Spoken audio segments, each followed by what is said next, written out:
Miss Friendship. Ito yung pala kaibigan. Sino kaya? Miss Friendship.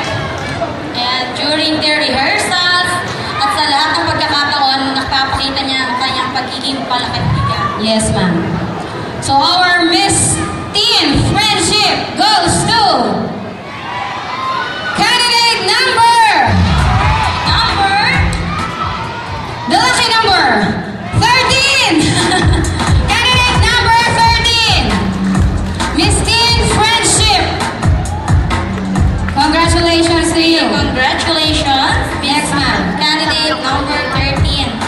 And then next award is the Miss Photogenic.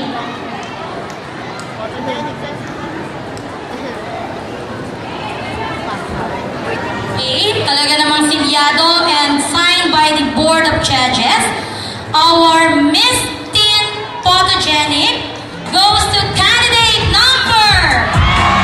And candidate number 4.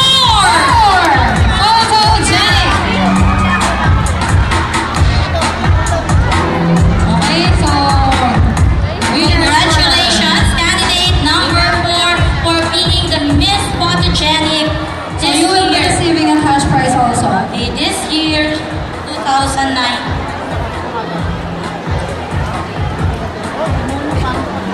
Binibilang lang. Okay? Binibilang lang lang ibigay. They will receive a cash prize. Ang galing po mula sa pagpupunyagi ng ating mga opisyales ng BATS 1968 and also sa mga iba pa nating sponsors. Para si Johan dati.